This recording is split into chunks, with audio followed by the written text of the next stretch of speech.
Wow, that was crazy. Let's see if it's working finally. Whew. Better late than never, I guess they say. I think we are finally broadcasting. We had a little bit of a glitch there. I had to reboot the whole system, and that takes a long time with this thing, and I had to reset a whole bunch of stuff. So I apologize for being a couple minutes late, but I guess they say better late than never. And so, okay, Louis Brennan, how you doing? Jack, how you doing? Backwoods TV, how you doing? Chris Stepp, Email Max, Cumberland Valley Outdoors, how's everybody doing? I apologize again for those of you who are just kicking on now. I had a glitch with the broadcasting unit here, and I had to completely reboot it. So that takes like 5 minutes to do. So that's why I'm a couple minutes late getting started. I apologize. I also wanted to say thanks to Chris. What was your last name, Chris? Bannister. I got an email from him on Monday. He also emailed Bowtech to thank Bowtech for supporting me. And Chris, thank you so much for doing that. That was very nice. I also want to give a thanks to Bob Mergen from New York. He did a project with some paracord on his tree stand, and he made some keychains with the excess stuff and sent me one. So there's some paracord for my keychain. Thank you so much, Bob. Very nice. So I don't want to waste a whole lot of time, being that I'm a few minutes late. Give a couple more hellos here. Dennis G, John Klopp, how's everybody doing? Josh, how you doing? Vital Point, howdy. Travis, how you doing? So thanks everybody for tuning in. Also, thank you to those of you who sign up for the notifications, whether it's on my Sean's Outdoor Adventures YouTube channel. You know, you can go on there. You can get click the little bell icon to get notified when I do an upload. But I've been posting these live stream things at least a few days in advance, and there's a little thing that you can click on to say notify me when Sean goes live. So thanks for doing that, and those of you who are on that text message thread through Bowtech who texted watch to 313131, and you get those notices through that. Thank you to those of you who tune in from there.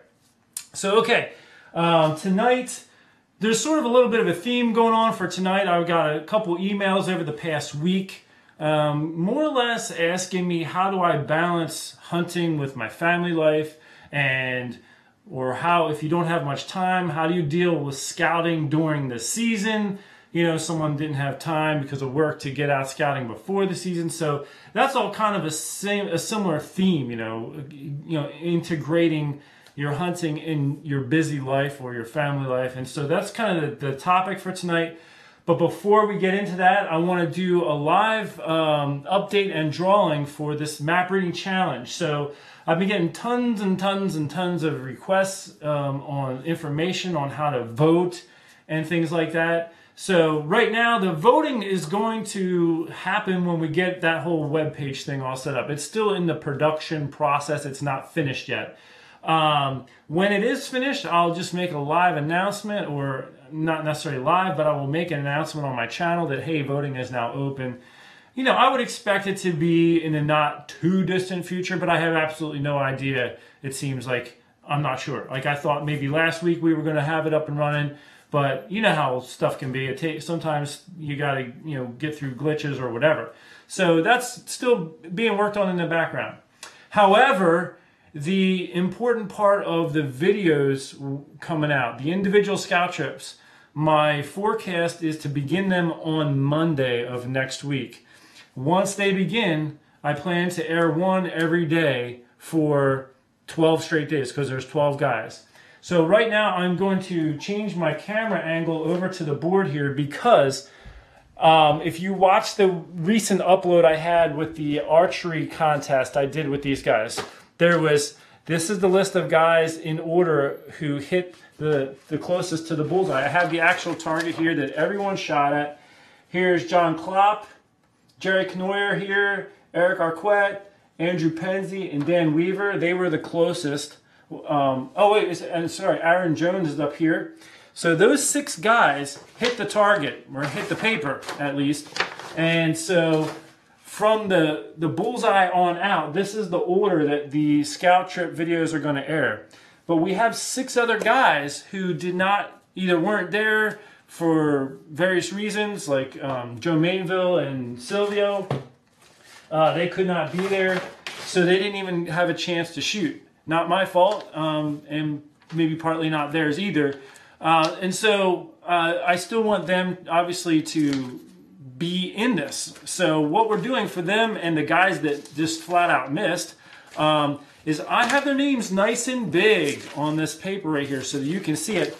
I have a nice box. I'm going to fold these, crumple them a little bit, put them in this box, and we're going to draw them out. We'll say a little prayer. Hey, remember in the Acts of the Apostles after they needed to find a replacement for, this is Silvio, by the way, and the reason I'm crumpling them is so they don't stick together and it's easier to pull them out of the box. Steve Baum, what's up, Steve? Hope you're watching. David McVeigh, if I can get these two, see they're stuck. That's why I got to crumple them a little bit. And then Corey Callan. Don't worry, Lewis, you're next. Lewis Brennan. So now what I'm going to do is I'm going to, like the Acts of the Apostles, say a prayer and draw, or they casted lots to find out who would be the replacement for Judas. But let's see here. The person who will come up as number 7 in this is Steve Baum. Let me write a 7 on here. I'm going to keep track that way. And then I'll... so Steve is going to... His scout trip video will be number 7. Next is Silvio. Silvio's number 8. And... let's see, Lewis. Lewis is number 9. I'm sure you're cheering right now, Lewis. And who is next? Joe Mainville, number 10. And who is number 11? David. Oh, Corey, I'm sorry, brother. That puts you at number 12. So, yeah, let's pull it out and make it official. My buddy Corey, number 12. So the 12th, it'd be like the 12 days of Christmas. On the 12th day of Christmas, you'll get Corey Cowan. So that is the order, folks, that the scout trip videos are going to air. I'm sure people are commenting like crazy. I know Lewis and Andrew are on there. They're probably saying whatever. But that brings me to an important point. Those of you who are new to following the live shows, I am a one-man show, and this is being broadcast all over the place. You know, Bowtech has websites and Facebook pages and all kinds of stuff, Excalibur, Diamond. It's going all over those places. If you're tuning in from one of those locations, I usually turn it over to question and answer at the end, or when I'm finishing up. And if you have a question, go to my Sean's Outdoor Adventures YouTube channel, because that's the only one I'm monitoring. Like I said, I'm by myself. I'm not able to monitor all of these feeds. So I'm going to be looking there for questions. And if you have a question, put a question mark at the end, or even a couple. You know, make it so I can see that question real easily, because, you know, being that it's just me and there's all kinds of stuff popping up in the feed, it's hard to find some of the questions sometimes. So give me some question marks at the end. That'll help me indicate, okay, here's a question, and I can read it out and try to answer it. I try to get to them as many as I can. Sometimes because there's so many things popping up, I miss one. So if I've gone past your question in the feed and I'm reading one below yours, ask it again, or save the questions till the end. So when I say, hey, I'm ready for questions, that's when I want you to put them up. Because if you write a question right now in the feed, these people are having conversations while I'm talking, and so it'll get buried, it'll get lost. So there you have it. So when I say we're ready for questions, make sure you start firing away with the questions. Let me just see here. Yes, okay. Covered the things I wanted to. Now let's get into the two main topics, and you can rest assured I already have that copied somewhere else. So I have the lineup of these guys. Now, the two main topics I wanted to talk about tonight. Oh, and this is a super important thing. My daughter started dance lessons at 6 o'clock on Wednesdays, and as you know, that's when I have this live show. And it's been very strenuous on us. My wife. By the way, those of you who followed the whole thing, my wife had a bout with the kidney stone issue right before I flew out for that Jewelry Outdoors thing that I did like back in August. And the earliest they could get her in for the procedure to basically remove it because it's not passing on its own, is tomorrow morning. So keep us all in your prayers there. That'll be tomorrow morning. But also she has a bad back, ruptured disc in her back. And it's really tough for her to handle all 4 of our kids, to take them to the dance thing. And so I emailed my contact from Bowtech today, yesterday, I think. And so we kind of worked it out. I'm going to move the live show to Tuesdays.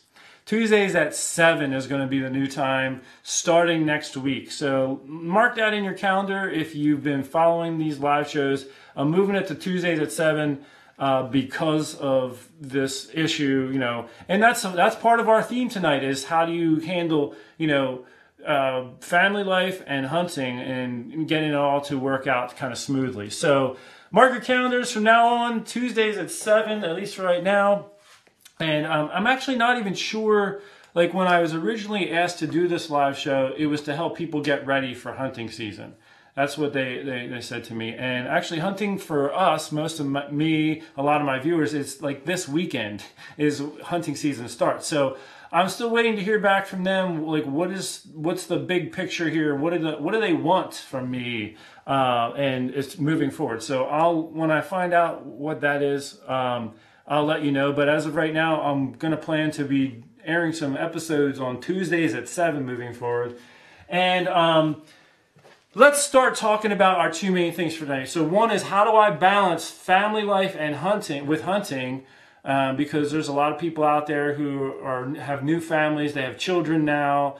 And one thing you need to realize, a lot of you, if you now have kids and didn't before, or whatever case is, yes, you're going to have less hunting time, most likely, and it's because you have obligations. And so let's talk about how to deal with that. And to start off, I'm going to draw a guy here. This guy has had a little too much cake and maybe beer in the off season, so he's ready for hunting season though. He's got his bow right here. That's a broadhead, and so here's our guy. And one of the things I want to just point out for you to keep in mind to help you keep all of this balanced is there's really 2 major components to us in a simple sense that motivates our decisions. So down here we got our heart, and that's like feelings. So we've got feelings, and up here we have our thoughts. So, when we go through life, a lot of the decisions we make are based on, how it makes us feel. That's the reality for a lot of us.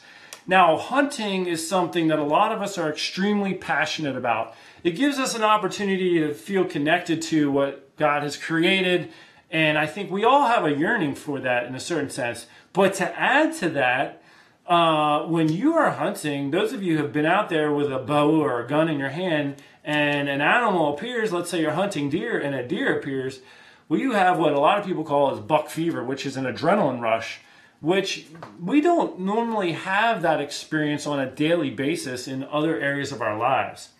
Which means this is something very powerful and influential in our lives. So we're connecting with nature, which is something I think we all yearn for. We're having this profound experience that's really impacting us here. And so the things that really positively or emotionally impact us in a strong way that we like or would like more of, it can really influence our thoughts. So let's just draw a little arrow. Now what can happen here, now you know me, I'm married, been married for 10 years, and 10 and a half almost. So hopefully she's happy. And now I've got 4 little kids.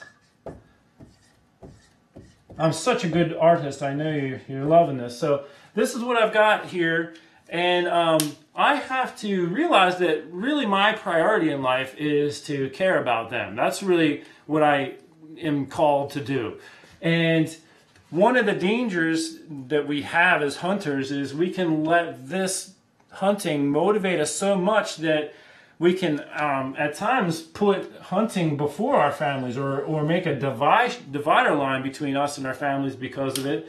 So I'm pointing that out so that you can kind of keep an eye on yourself to make sure you're not like causing a problem here because you're letting a lot of this influence your decisions up here. So we can do that. We can also like not listen to our wives when they're talking to us because we're so busy thinking about what our next hunting strategy is going to be.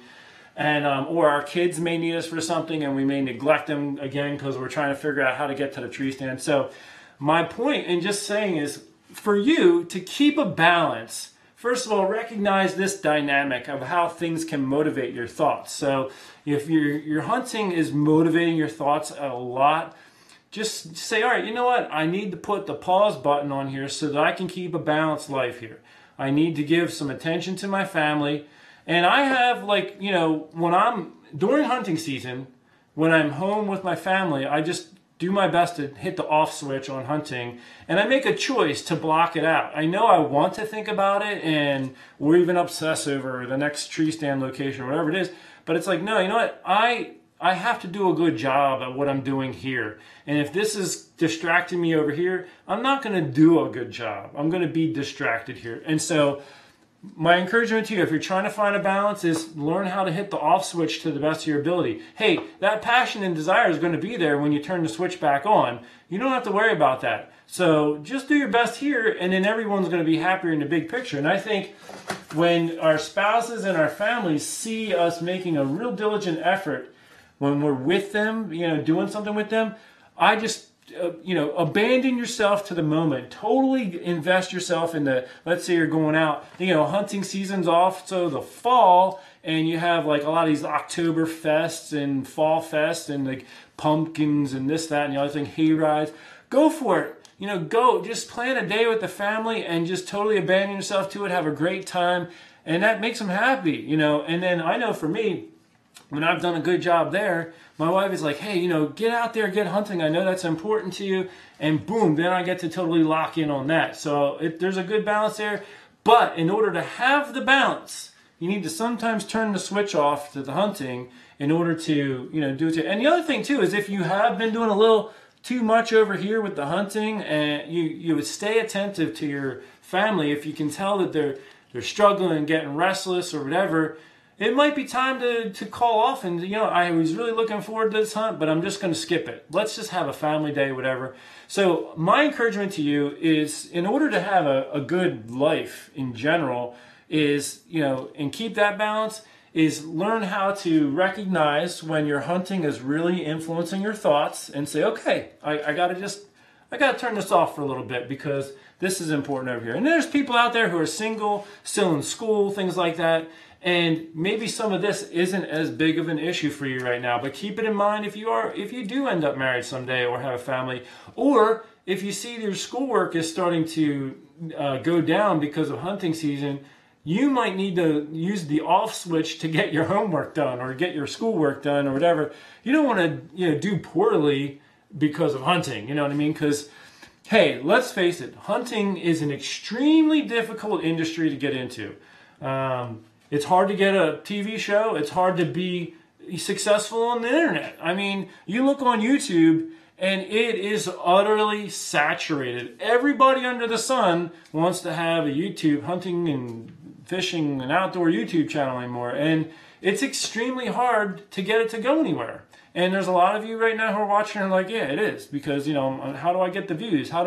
It's hard, you know, and it's getting harder and harder because there's so much saturation. So my point is, you know, a lot of us dream and wish and want to be professional hunters or to make a living out of this type of a thing, but very few of us actually will.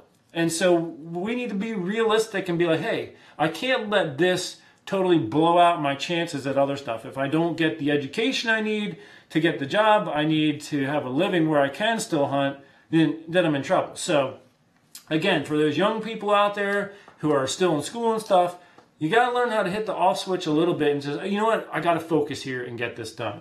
So those are just some ideas to help you, you know, in that balancing. And that's the whole thing.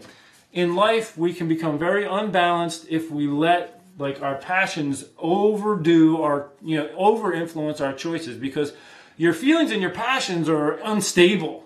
You know what I mean? And so when it comes to this kind of thing, you need to have you need to let your thoughts and your choices be the governor. You know, to keep things level. And in order to keep things level, you got to say, okay, my passions are really influencing my thoughts here. I need to just chill them down a little bit. My passion's going to be there, but I need to say, hey, you know what? I can't think about that right now because I got other stuff to do. And I've got a friend, well, I'm not going to say any names, but a friend of mine said to me the other day that when it comes to this time of year, he has trouble getting his work done at work because he's thinking about the hunting, and that's this right here. So if you're following this, brother, maybe this will help you get a little more of your work done at work.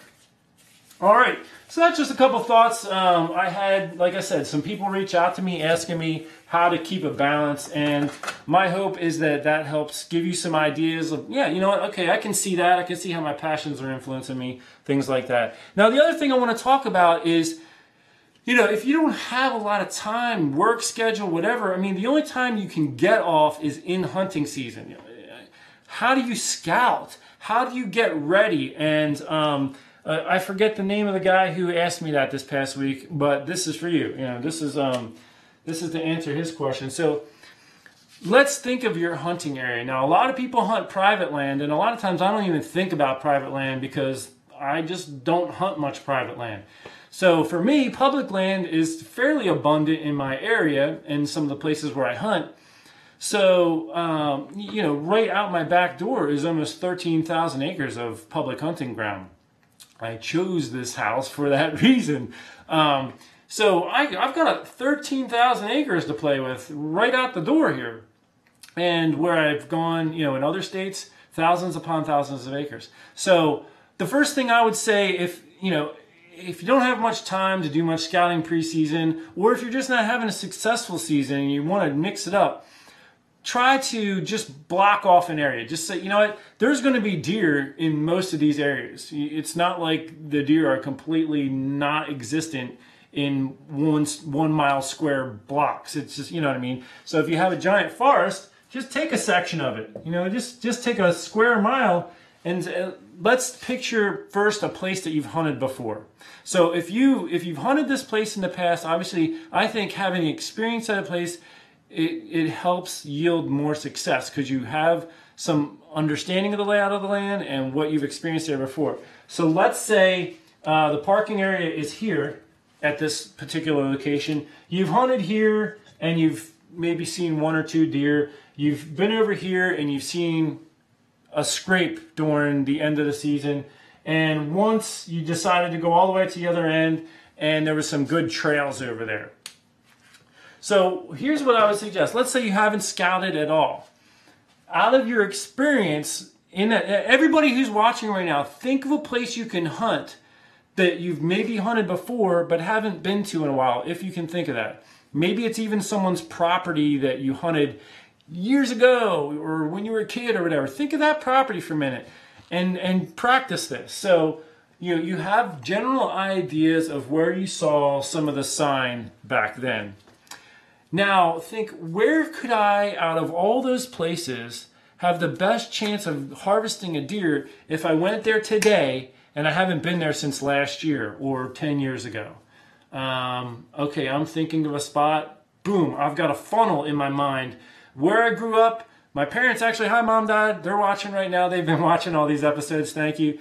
But where they are, they still live in the house where they raised me. And down the road, I hunted this place. I could walk there, and the tree line follows the road, and on the other side, it goes down the hill to a cow pasture.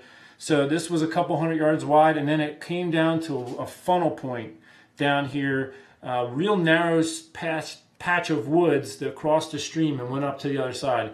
That funnel point had good trails going through the stream. I think I would sit there if and I haven't been there in years, but because it's a funnel point and a place that would really, if the deer are going to move through there, as long as I got the wind in my favor, that gives me a good chance at a bow shot.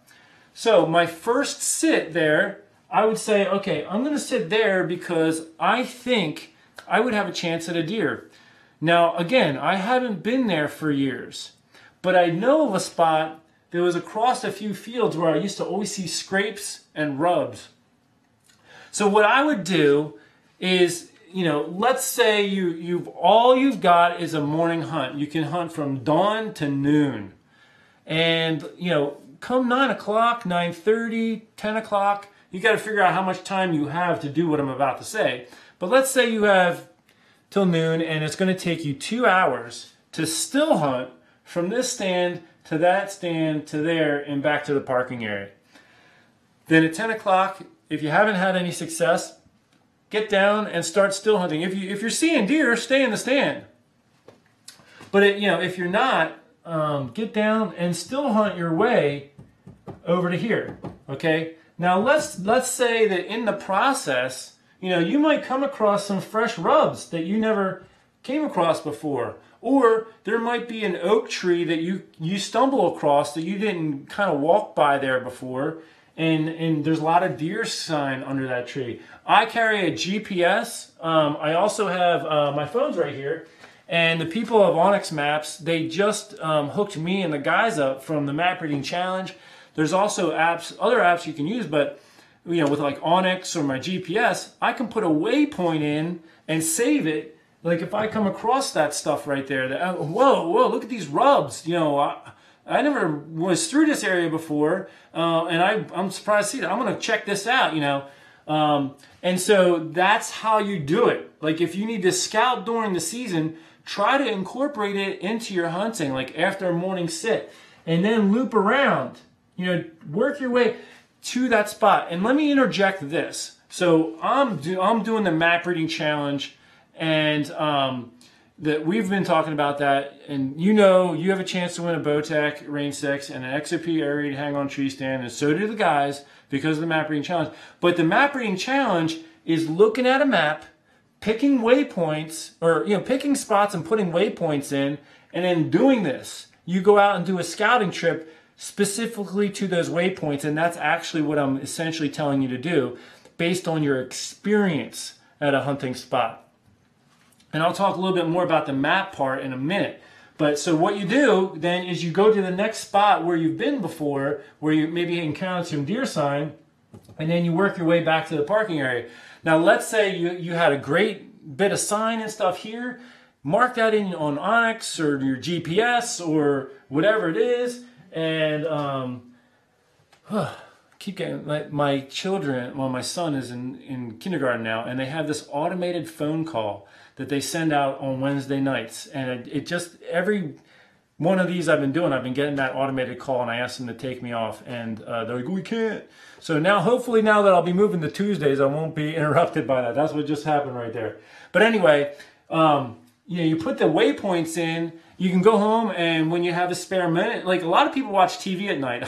I study maps or actually edit videos at night. I don't have time really to watch TV. But if you do, if it's a recreation time, everyone's just watching TV. You're not really talking, interacting. Hey, break out the phone, the GPS, whatever, and take a look at those waypoints and look at the terrain too, if there is any terrain, and say, hey, why are the deer here? Was it because of the terrain? Was it because of a food source, travel corridor? What is it? And that's going to help you actually grow as a hunter as well. But now, let's say that's out of everything you looked at, that was the hottest spot. How do you get to that hot spot without spooking the deer? What are the prevailing wind directions? Let's say this is the prevailing wind direction here. Let's say it comes from the west. So the wind's blowing that way. You don't want to walk into the stand like this because your scent's getting blown this way. Is there a way for you to access from over here and sneak into that stand? And that's how you get to be successful with minimal scouting preseason or even during the season. So that's what I would suggest to you. Also, let me just erase this for a minute and give you another example. Again, let's say nothing's working out. The spots that you've had in the past aren't yielding deer this year. Maybe somebody got a dog nearby and it just has pushed the deer out. That's happened to me. Maybe someone else moved in and now someone else is hunting your hot spots. That's happened to me. And so it's like, now what do I do? Okay, now you got to push yourself and find something new and you haven't had it, the season's already going on. You don't have time to, you know, pre-scout because the season's already going on. Let's just, again, like for me, I have a lot of public land. So you can either pick, you know, farms or private property to try and go knock on the door. Again, that Onyx map thing is nice. Just mentioned because I've been playing with it lately. I never used it before, and it tells you the property owner's name. So it gives you a little, okay, I got a little insight here. I can go and try to talk to those people, and or maybe somebody knows them or I know them. Like Steve Vaughn, he's one of the guys on the Map Reading Challenge. When he saw who owned the one property he was interested in hunting, he's like, oh, I'm going to go talk to them because I've always wanted to hunt that stuff. So he got a little insight there, and that helped him out. But you can pick out some private properties and go asking them, and then look at their property, or just pick some public land and just pick a section. You don't have to go crazy. Like, what is a section that I can hunt that maybe not everybody else is getting to? And what I tend to look for is, let's say this is a piece of public ground, and there's a road that goes through it, and there's a parking area here and a parking area here.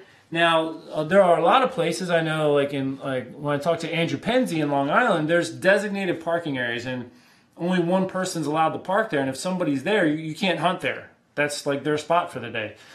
It's not like that out in rural Pennsylvania or a lot of the areas that I hunt. Where I hunt, there's so much land and it's so rural. It's like if you can find a place to pull your car off safely, you can park there.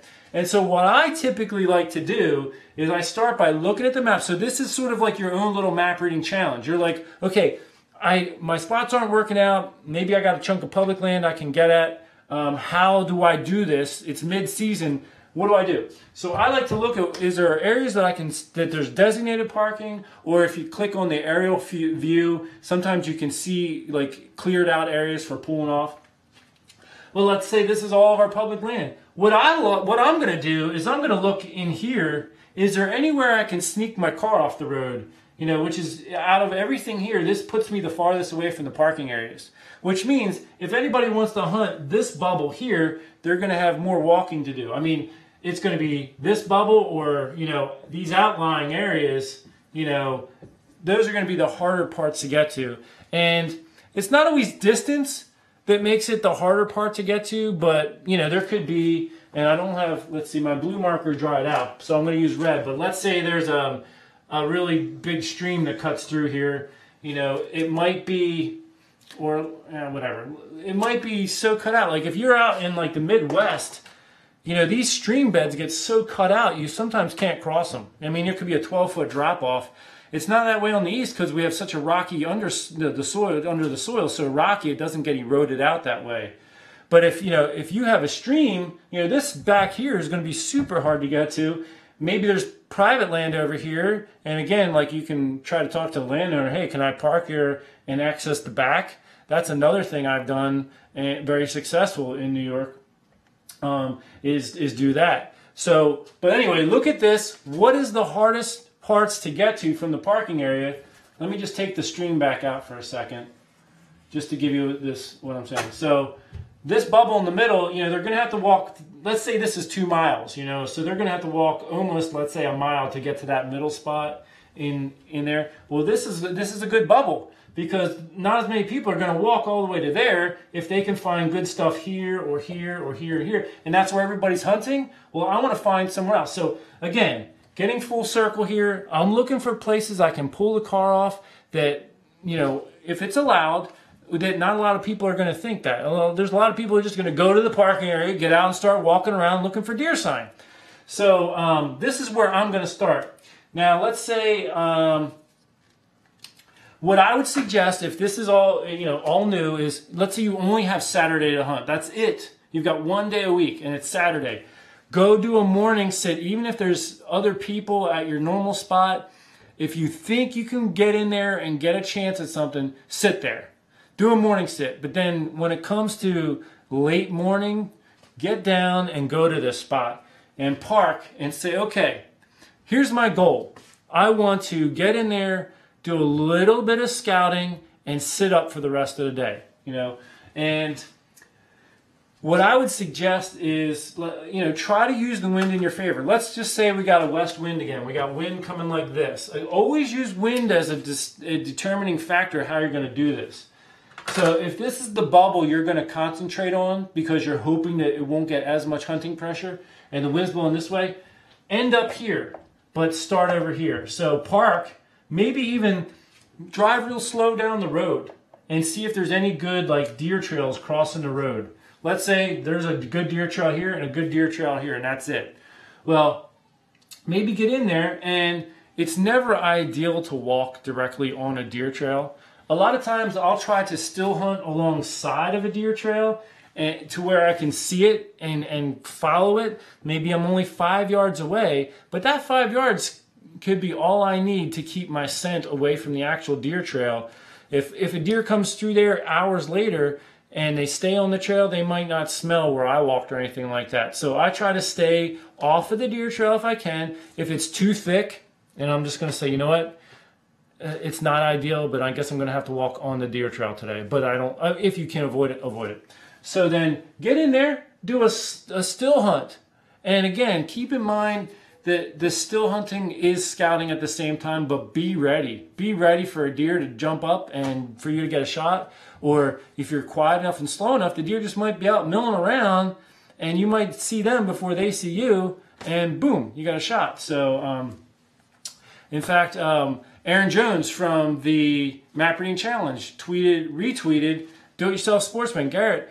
He got a mule deer out in Colorado, and I just watched his hunt. Congratulations, Garrett. I don't know if he watches these live feeds, but if you do, congratulations.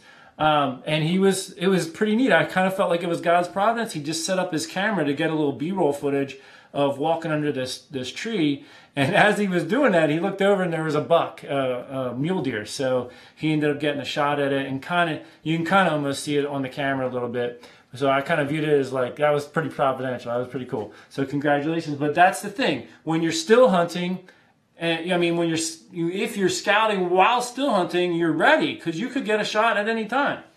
And if you don't get a shot, I just view it as an opportunity to gain more information with the scouting. So kind of do this, and then work your way around. Now, if it's a new area to you, I would suggest trying to, rather than end up back here your first time in and then have a long way to go to get out in the dark, I discourage that. If you find some good sign during the scout, okay, put that in your GPS or your phone or whatever program you're using and say, okay, maybe, if this is a good morning spot, looking at this, maybe next time I get a chance to hunt, I'll get in here before daylight, maybe bring a reflector tack, stick one in the tree you want to get in to help you when you get close. Even with the GPS, a lot of times the GPS will get you close, but it's like, oh man, where was that tree? And stick one reflector tack right near there or in that tree, and that'll help you. Okay, there it is. In the dark. Get set up. Maybe you're ready. That's your next Saturday morning sit, maybe. But then come over here and set up to where you're not as far from your parking area, if it's a new area, that you can get back to your car a little bit easier, at nighttime. So those are just some suggestions on how to deal with, keeping that balance in life and, scouting during the season. Don't be afraid to do a little scouting trip when you get down from a morning sit. So I'm going to now take questions. If you have questions, go ahead and start posting them up. I'm going to go back over to the computer here and field those questions and see what we got. I'll take my camera arm, get me swung over here, and point this down a little bit. So let's see if we have any questions at all here. All right, okay, Tim, thank you for all the question marks. I appreciate that. Hey, Sean, great video tonight. Well, I appreciate you saying that because I wasn't sure if people were going to enjoy that or not. What is your take on UV brighteners in clothes, camo, spooking deer, and turkey, and are UV blockers worth it to use? Tim, actually, after I turned off everything last week, I saw your question, so thank you for bringing it back. And I'm sorry I didn't get it last week. To be honest with you,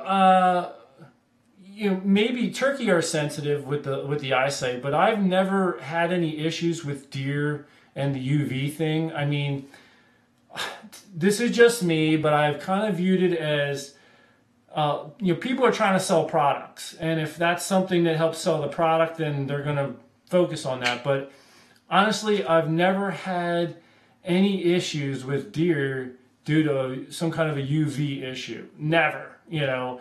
And maybe there's people who have, but I don't really, for deer, I don't really feel like they are sensitive to it, or that it's an issue.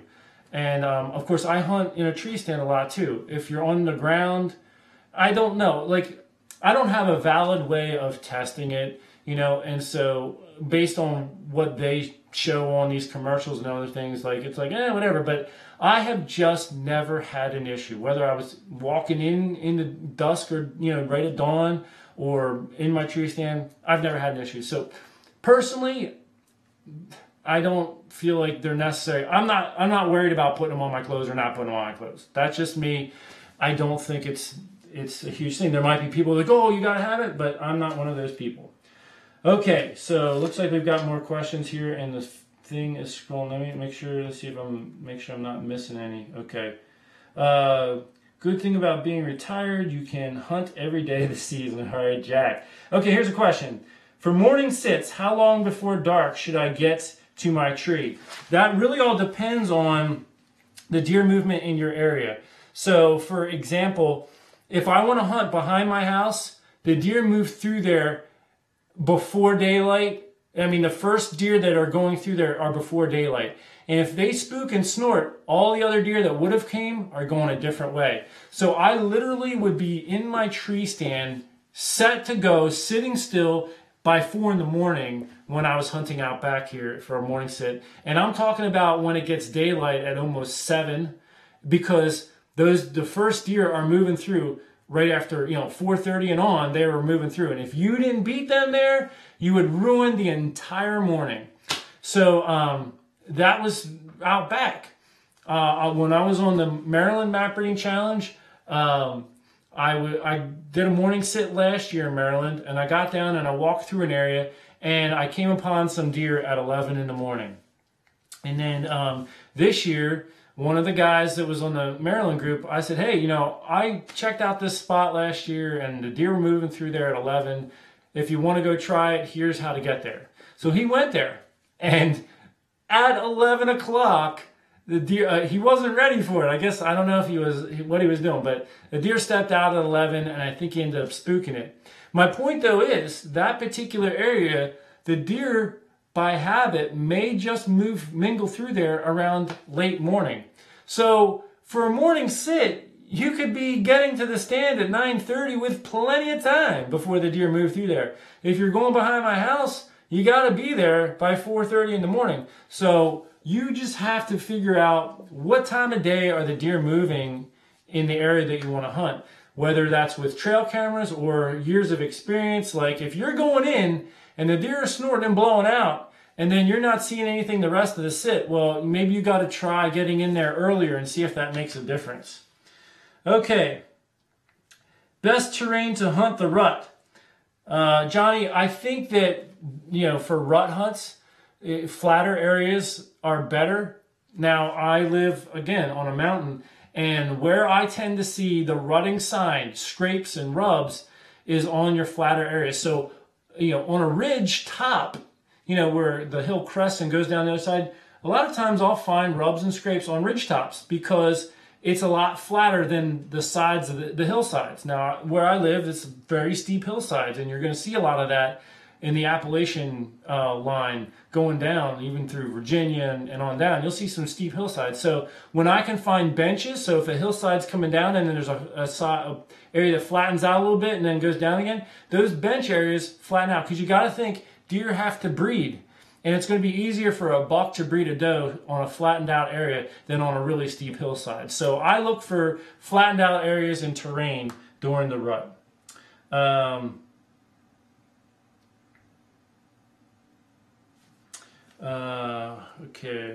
Okay. Sean, have you ever had a deer that you shot that ran onto private land and you didn't have permission to access? What did you do?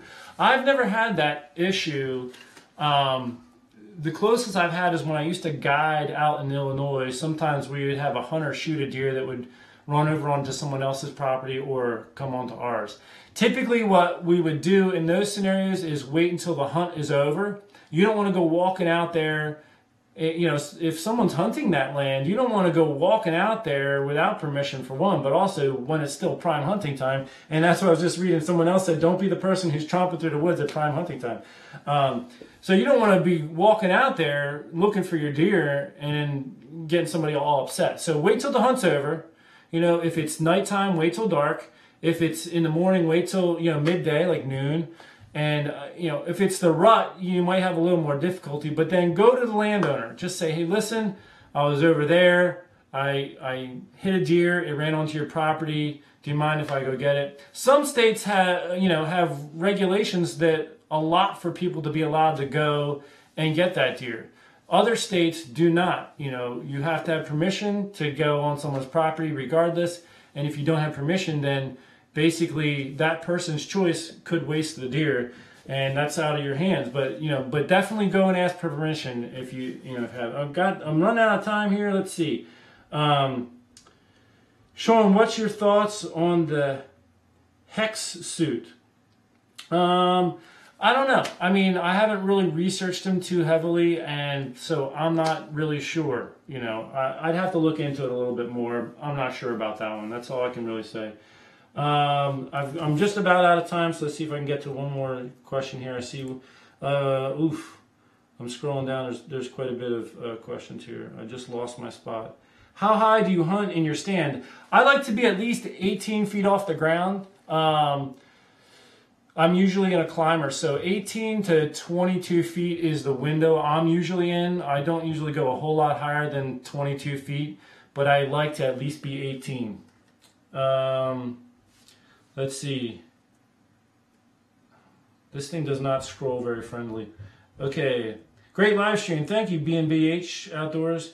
What's your favorite time to hunt? Morning or evening? Thanks. I would say my favorite time to hunt is in the morning, because then you have all day and daylight to track and deal with the deer. I would say some of my best successes have been in the evening. This is an evening buck. This is an evening buck. This is an evening buck. This is an evening buck. This is a morning buck. You know, morning buck, evening buck. So I've had a lot of evening bucks. I'm looking at my buck wall, my racks all over there.